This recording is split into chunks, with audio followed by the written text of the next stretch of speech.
Hi అండి. Welcome back to Satyaraju Banki. ఈరోజు నేను ఎంతో టేస్టీ అయిన ఉలవకట్టు చారు ఎలా చేయాలో వీడియోలో చూపించబోతున్నాను. ఎక్కడ స్కిప్ చేయకుండా చివరిదాకా చూడండి. వీడియో నచ్చితే లైక్ చేయండి. ప్లీజ్ సబ్స్క్రైబ్ కూడా చేసుకోండి. ఉలవకట్టుకైతే సన్నగా తరిగిన ఉల్లిపాయ ముక్కల్ని, సన్నగా తరిగిన టమాటా ముక్కల్ని పక్కన పెట్టుకున్నాను. టమాటాలని చిన్న చిన్నగా ముక్కలుగా కట్ చేసుకోవాలి. 2 టమాటాలను అయితే తీసుకున్నాను చిన్నవి. పెద్దదైతే ఒక టమాటా తీసుకుంటే సరిపోతుంది. ఇప్పుడు చింతపండుని కూడాను నిమ్మకాయ సైజ్ అంతా చింతపండు మనం పులుపుని తినేదాన్ని బట్టి చింతపండుని అయితే నానబెట్టి పక్కన పెట్టుకున్నాను. ఇప్పుడు స్టవ్ వెలిగించి ఆయిల్ వేసుకొని ఆయిల్ వేడెక్కిన తర్వాత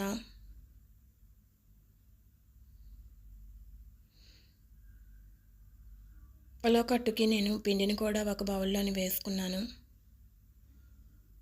4-5 స్పూన్లు తీసుకున్నాను. మనకి ఎంత కావాలంటే అంత పిండినైతే మనం తీసుకోవాలి.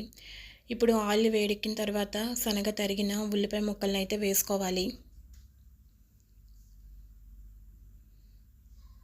ఉల్లిపాయ ముక్కలు కొద్దిసేపు ఫ్రై చేసుకోవాలి. ఉల్లిపాయ ముక్కలు ఫ్రై అయిన తర్వాత పోపు దినుసులు అయితే వేసుకోవాలి. ఆవాలు, జీలకర్ర, మినపప్పు, మెంతులు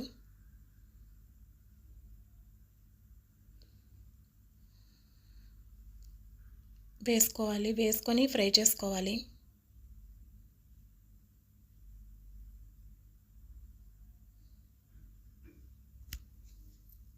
కరివేపాకు,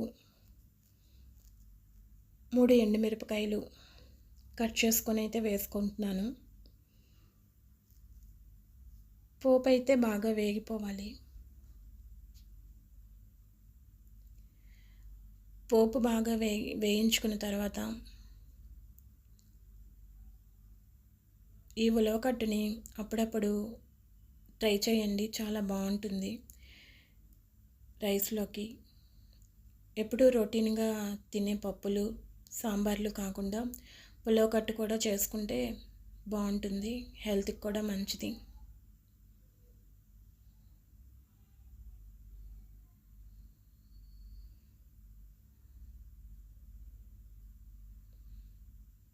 పోపు అయితే వేగింది. ఇప్పుడైతే నేను టమాటా ముక్కల్ని అయితే వేస్తున్నాను. టమాటా ముక్కల్ని కూడా బాగా ఫ్రై చేసుకోవాలి.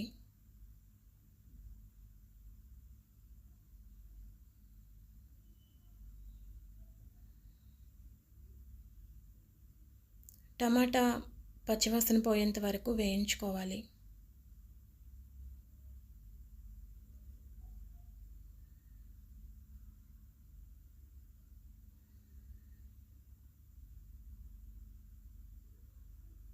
వీడియో చూసిన వాళ్ళు లైక్ చేయండి. ప్లీజ్ సబ్స్క్రైబ్ కూడా చేసుకోండి. వీడియో చూస్తున్నారు కానీ లైక్ అయితే చేయట్లేదు. లైక్ అయితే చేయండి ప్రతి ఒక్కరు కూడా. లైక్ చేయటం వల్ల మరి కొంతమందికి అయితే ఈ వీడియో వెళ్తుంది.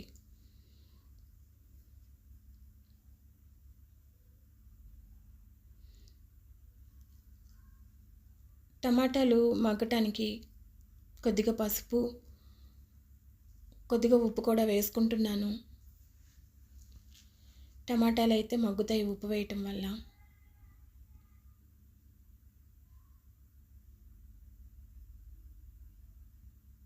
మీడియాలో పెట్టుకొని తాలింపు అయితే బాగా వేయించుకోవాలి.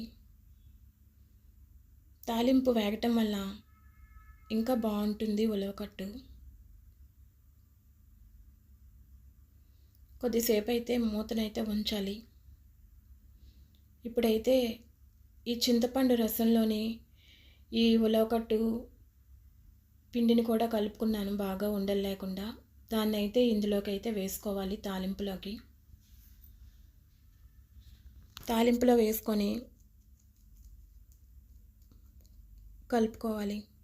మరి కొద్దిగా చింతపండు రసాన్ని పిండుకుంటున్నాను చివరిగా ఉన్నది.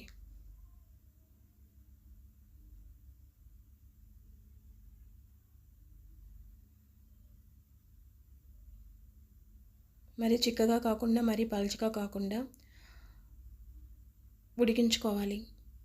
ఇప్పుడు రుచికి సరిపోయినంత ఉప్పు, రుచికి సరిపోయినంత కారం కూడా వేసుకుంటున్నాను.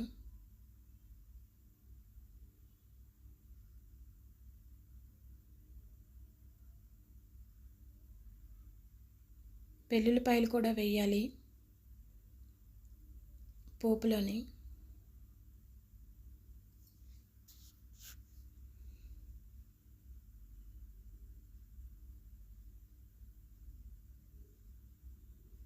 అలా మీడియంలోనే కలుపుతూ ఉండాలి. రాగిజావ మనం ఎలా అయితే కలుపుకుంటామో అదేవిధంగా దీన్ని కూడాను కలుపుతూ ఉండాలి, లేకపోతే ముద్ద కట్టేస్తుంది. అందుకని అలాగా మీడియంలోనే కలుపుతూ ఉండాలి దగ్గర పడేంత వరకు.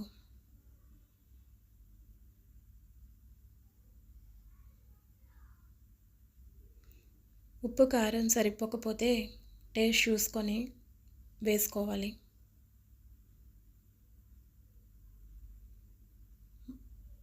మరి కొద్దిసేపు అయితే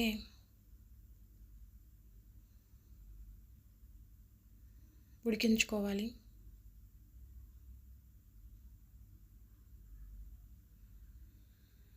ఉలవకట్టు ఉడికిపోయి దగ్గర పడింది.